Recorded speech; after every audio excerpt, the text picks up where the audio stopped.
about training at old school, hardcore focused gyms, it's damn near impossible to find matching weights. So this used to give me like the biggest OCD ever.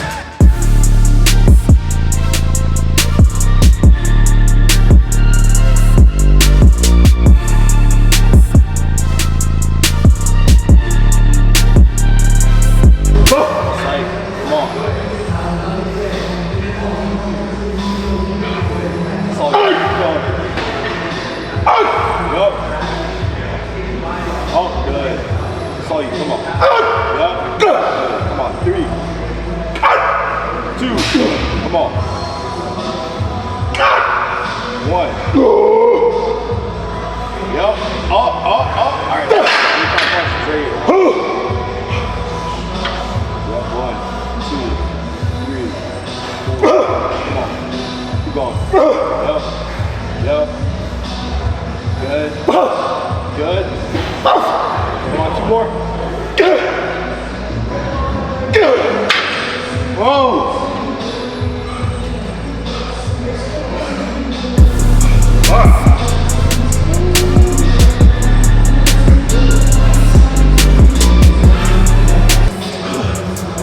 It's a good thing. Not always bad things about training at intense gyms. You can always call on somebody, man, push you, get you through it. When you're at this point in your prep, man, it's safe to say, it's easy to let sets get away from you. But you gotta be conscious up here, man, to do whatever you gotta do to keep that intensity high. Especially between show to show. Your body's gonna be such at a subjective state to whatever you do, whether it's lower intensity, your body's gonna respond to it. If it's max intensity, your body's gonna respond to it. Sometimes it's easier to pick the easier escape, but if you hold yourself to a higher standard, I promise you, the little things are gonna start to add up. It's something as simple as keeping your intensity high when it's easy not to.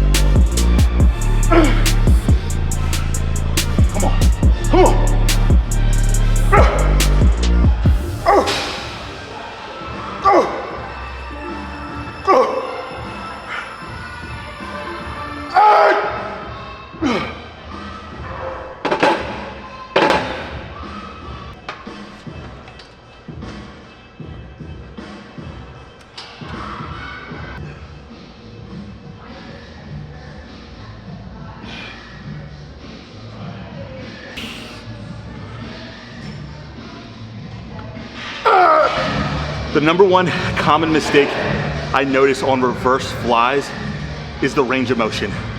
Most people think that they have to get an extensive range of motion to the point where their arms are legitimately almost parallel to their body. That is not the case, guys. Your rear delt is such a small muscle group and only requires such a short range of motion in order to trigger. So when you are utilizing it, do not mistake full range of motion and completely disconnect from the muscle. Understand how the motion is functioning, the size of the muscle, and how to target the muscle. Take this from me, guys. I've been bodybuilding for 4 years now. I've been doing this exercise wrong for 3 years now. It took me a while to learn to maximize specific muscle groups, and I'm still learning on a daily basis, which is why muscle groups like my chest, for example, has grown. I've learned how to connect, choose exercises that work, not exercises that I see my favorite influencer doing. You gotta go in the gym. The best way to understand your own body is to experiment, try to learn, digest, and get back in the gym.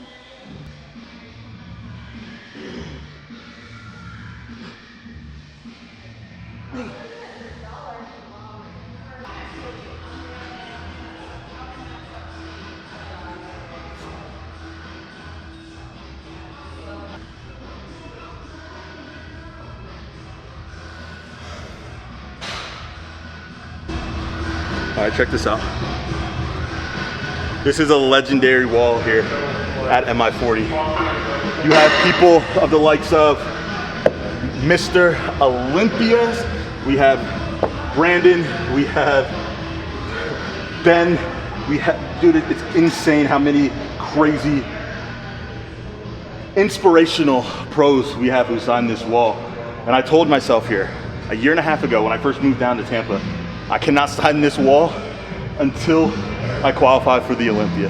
I wanted to hold myself to a little bit of a higher standard. I wanted to prove myself, and I'm hoping we can get that done a lot sooner than later. But this wall, man, inspires me every single day. Every time I walk by it, it's Jay Cutler's on this wall. We have George the Bull Peterson. May God rest his soul. It's hard not to be inspired, man, when you see stuff like this on a daily basis. Actually, before the pump cover goes off, Juan, I'm not sure if this video is going to be up by Saturday, but new Inaka launch. I have not been showing my pump covers and sponsors off well enough, guys. Check out this tee. Always keeping me fresh, fly. One of my favorite shirts to wear over the shirt. Absolutely love it, man.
All right, guys, so quick knee update.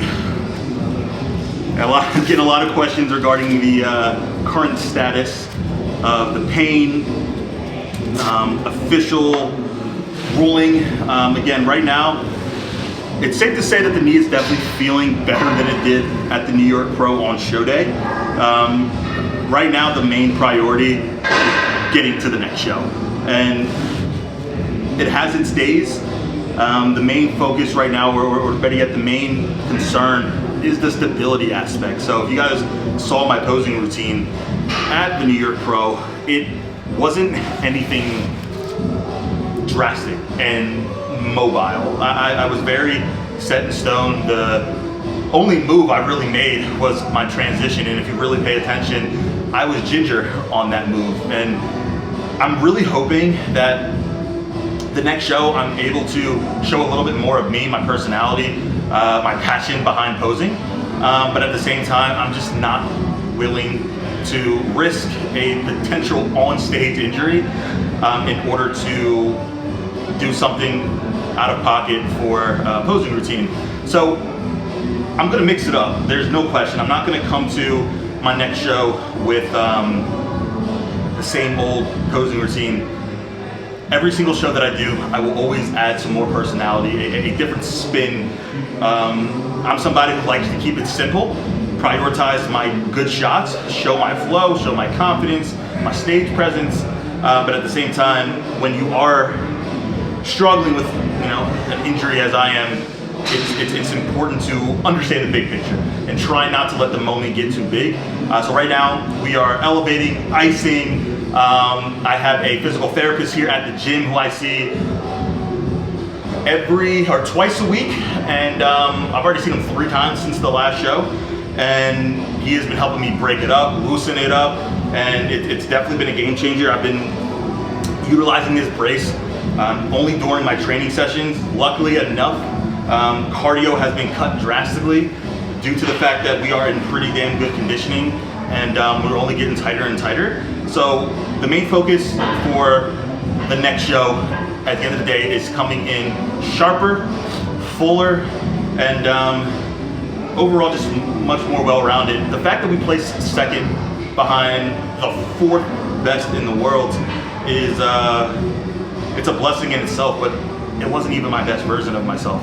So with that thought in mind, being able to maximize my full potential of my physique right now, which I believe is a fuller chest, a sharper back, and just more detail through the midsection, which I've had in the past, believe it or not. I truly do believe it's going to separate me and give me the ability to hopefully walk away with that Olympia qualification. But you know what, Juan, let's take a quick second real quick, dude, and show some love. So guys, the amount of engagement, the amount of just fucking love that you guys shown on the last video, the show day video for the New York Pro, mind-blowing. You guys do not understand how much time, effort, and energy and just mental willpower went in to plan and execute a project like that. Guys, we are not YouTubers at all, like whatsoever. But yet and still, we had a vision, we planned, and we executed it. And I want that to be a motivation for all of you guys. If you're on here right now and one of your goals, or any of them, but if one of your goals is to get better with social media, get better with content, get more consistent, to hold yourself to a higher standard. The way me and Juan did it, I was sitting in a circle with Christian Guzman, Jesse James West, with Dave How to Beast, with, who else was there? Marco, with Sush. So many influencers who are absolutely killing it right now, and they were all talking in circles about the hardest projects they've ever done. And some are talking about daily uploads, some are talking about editing on a flight from Dubai, some are talking about pulling 48-hour all-nighters non-stop in order to get certain things done, and I didn't have anything. When it came to me, I'm sitting here like, I do reels. But that moment made me realize I wanted to give this a go. I wanted to dive in. I knew the show day video for the New York Pro, regardless of how it went, would be a great excuse for me to do just that. And I approached Juan with the vision, and Juan's the #1 thing. I always come to Juan with like the craziest of ideas, and he's like, I don't know, but we'll try. And every time we do it, it comes out 10 times better than we ever planned it. So I'm telling you guys, if you have something in mind, you have a vision, you have a goal, don't make excuses for yourself to not do it. Find reasons to do it, no matter how fucking hard it might seem. I'm telling you guys right now, if you have that vision, there's always a will. And if there's a will, there's a motherfucking way. But that is a wrap for today's workout. I'm about to head home, eat. Your boy is starving right now. Your boy is currently eating almost 500 grams of carbs. 500 grams of carbs. And we'll go in a little bit more detail later about the whys behind that, but right now we're feeling good, man. We're getting leaner. We're actually trying to slow down that process of getting leaner. But at the same time, this is the best that I've felt in my 4 years of bodybuilding. And it's awesome to sit here and say that, man, and I feel like it's coming at a good time. I feel like a lot of things in my life are aligning. We have a lot of cool announcements to bring up coming soon. I want to tell them now, but we'll tell you later. And right now, man, I'm just focusing on the day-to-day. There's so many cool things to focus on in the future with Team Reform, with I don't want to give you that hint because you already know. And then the next show, there's so many things, man. And it's easy to let that stuff kind of take over and come to the forefront. But right now, man, I'm just taking it day by day, focus on maximizing and executing each day. And I'm just thankful, man. I'm so thankful. I don't let a day go by where I don't give thanks to the people in my corner, to God, to you guys. Again, man, I'm just honored to be in the position I am. I'm never gonna take this shit for granted. And just like that, we have signed our contract to compete at the Miami Muscle Beach Pro Show. Like I told you guys, the job is not done yet. And I can smell blood. It's in the water. And we're gonna go get it, man. I'm gonna do everything I can to make it to the Olympia. And this has always been a dream of mine. And this weekend, we get an opportunity to go against some more solidified top competitors, highly anticipated new rookies stepping on the stage, and Olympians. Again, just another opportunity for me to prove myself and solidify myself in this sport. And I'm excited. This one's gonna be a fucking movie. Get ready.